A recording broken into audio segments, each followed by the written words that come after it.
अरहर की दाल सबसे अधिक खाने में प्रयोग की जाती है और इसकी खेती वर्षा आधारित क्षेत्रों में अधिक की जाती है। अपने देश में इसकी खेती का वर्तमान में कुल एरिया 5.3 लाख हेक्टेयर है। लेकिन उपज की दर को देखें तो आज कई किसानों को 1 एकड़ एरिया से 30 किलोग्राम से भी कम उपज मिलती है, जबकि इसकी उपज की क्षमता प्रति एकड़ 5 से लेकर 12 कुंतल तक है और इस उपज को लेकर ही किसान अधिक मुनाफा कमा सकता है। और यह उपज पाने के लिए किस्मों का चयन, बुआई का तरीका, पोषक तत्व प्रबंधन और विशेष रूप से फसल सुरक्षा पर ध्यान रखना होगा। यह फसल रोग कीटों से अधिक प्रभावित होती है। इसमें कई रोग लगते हैं और आप जानते हैं अरहर में जब रोग लग जाते हैं तब खड़ी फसल में इनका कंट्रोल करना बहुत ही मुश्किल होता है। एक कहावत है कि समस्या आने से पहले ही बचाव करना बेहतर होता है। अरहर में लगने वाले रोगों में ओकठा, झुलसा और बांझपन मुख्य है। इनसे बचाव के उपायों में फसल चक्र अपनाना महत्वपूर्ण होता है। इसलिए आप उस खेत में अरहर की बुआई बिल्कुल नहीं करें जहां पहले अरहर लगाई गई हो और उसमें उगठा, झुलसा बीमारी लगी हो। ऐसे खेतों में 3 से 4 वर्षों का अंतर देकर ही अरहर की बुआई करें। कई किस्मों का विकास हुआ है जिनमें उगठा आने की संभावना बहुत कम रहती है। ऐसी किस्मों को लगाएं। उगठा और झुलसा आने के मुख्य कारणों में खेत में जल जमाव है, इसलिए जल निकास की उत्तम व्यवस्था रखें। अरहर के साथ अंतवर्ती फसल ज्वार लेने से भी बीमारियों से बचाव में मदद मिलती है। ज्वार के अलावा मक्का, सोयाबीन या मूंगफली की भी फसल ले सकते हैं। बीमारियों से बचाव में मिट्टी और बीज उपचार का भी बड़ा योगदान होता है, इसलिए बीज और मिट्टी को फफूंदनाशकों से उपचारित करके ही बुआई करें। बीज और मिट्टी को उपचारित करने के लिए कार्बेंडाजिम या ट्राइकोडर्मा दवा का प्रयोग करें। मिट्टी उपचार के लिए ट्राइकोडर्मा बेहतर रहता है। अरहर फसल की अगली बीमारी है बांझपन। इसमें पौधे पीलापन लिए हुए झाड़ीनुमा हो जाते हैं, पत्तियों का आकार छोटा रह जाता है, शाखाएं अधिक बढ़ने लगती हैं और फूल और फलियां नहीं लगती हैं। इस बीमारी को फैलाने का काम एक माइट करता है। इस रोग की अधिकता के कारण 75% तक उत्पादन में कमी देखी गई है। यह रोग फसल में न आए इसके लिए खेत की सफाई रखें। कई ऐसी किस्मों का विकास हुआ है जिसमें बांझपन की समस्या नहीं आती है। कीट भी इस फसल के बहुत बड़े शत्रु हैं।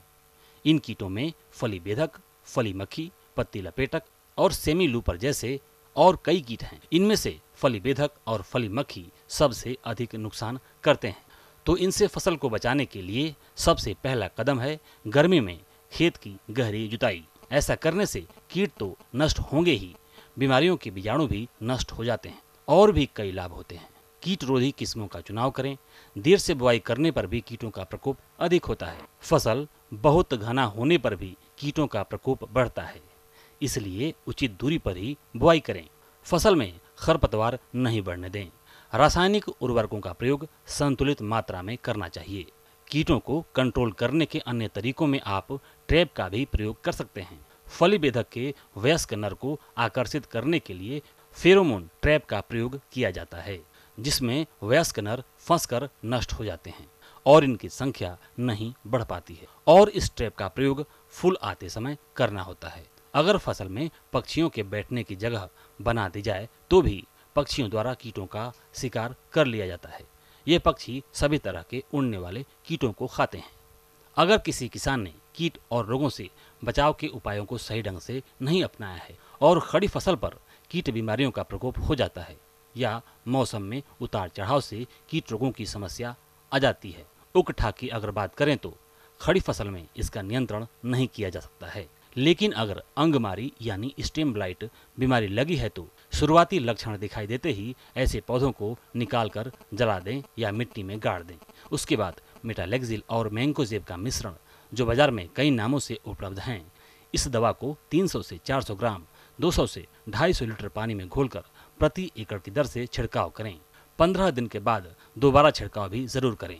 दवा के साथ चिपकने वाले पदार्थ जैसे साबुन, शैम्पू या गुड़ जरूर मिलाएं। अगली बीमारी है बांझपन। तो जैसा कि यह बीमारी माइट से फैलती है, जिसे खुली आंखों से आप नहीं देख सकते हैं। अगर इसे आप कंट्रोल कर लेंगे तो बांझपन बीमारी फसल में आएगी ही नहीं। जब आपकी फसल 40 दिन के आसपास की हो तब माइट के नियंत्रण के लिए कई दवाएं आती हैं, जिसमें से घुलनशील गंधक का स्प्रे किया जा सकता है। इसका स्प्रे करते समय यह ध्यान रखें कि मौसम ठंडा हो। मौसम गर्म है तो उस दशा में आप प्रोपरगाइट या डाइफेंथ्यूरान का स्प्रे करें। 15 से 20 दिन बाद दोबारा स्प्रे करें। लेकिन अगर आपने किसी दवा का प्रयोग शुरू में नहीं किया है तो शुरुआती लक्षण दिखाई देते ही ऐसे पौधों को खेत से बाहर निकालकर नष्ट कर दें। फिर इन्हीं कीटनाशकों का छिड़काव करें, जिससे यह माइट इस बीमारी को फैलाए नहीं और फसल स्वस्थ बनी रहे।